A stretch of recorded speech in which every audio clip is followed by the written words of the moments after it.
The Seattle Works Bridge to Board training for me was something that really was eye-opening. It was the first time that I've been introduced to this concept. A friend of mine who is actually on a local nonprofit board had encouraged me to join her board, and so I decided to do a Google search and see what are all the board member responsibilities. And I came across the Seattle Works organization board training program.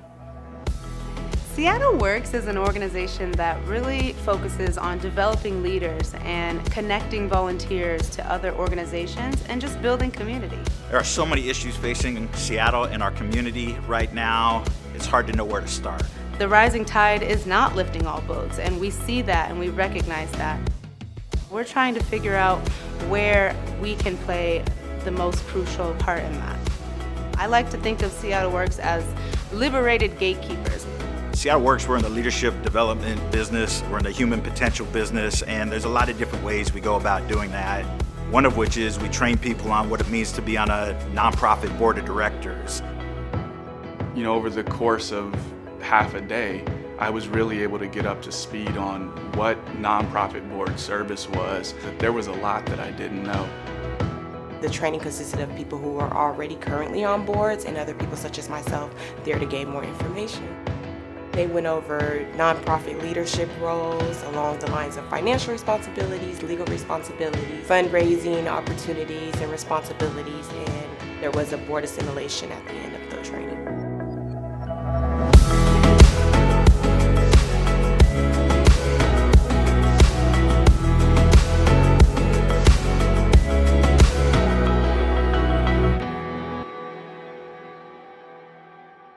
So oftentimes in the nonprofit sector, we see a disconnect between leadership and the community that they're trying to make an impact in. Diversity on nonprofit boards is absolutely crucial. The reality is that racist structures and systems in this country have been carefully constructed to benefit white people.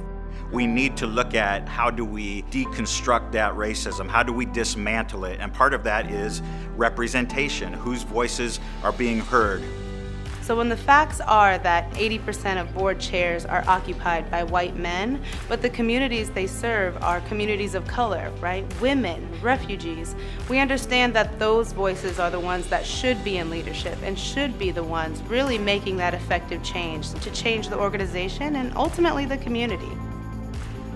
So one of the more exciting things this year is scholarships to send people of color to the Bridge Board training free of charge. We have an opportunity to provide this training for people of color that may not have been able to take it prior to having this scholarship. So it waives the $150 registration fee, free for people of color. I think one of the things that's most important about this and encouraging underrepresented individuals to join boards is because there's a perspective they bring that may not potentially be here right now. People of color, we are extremely needed right now to become that leader and help affect the change in our own communities. This program creates that foundation to help assist us in being able to implement what we think should be done in the city and put it in action. Seattle Works is very important, and the perspective that they're trying to emphasize of increasing representation on nonprofit and public boards is a very, very important one. Because when you think about all of the problems that are going to face us in the years to come, I believe that the best solutions will come from diverse perspectives.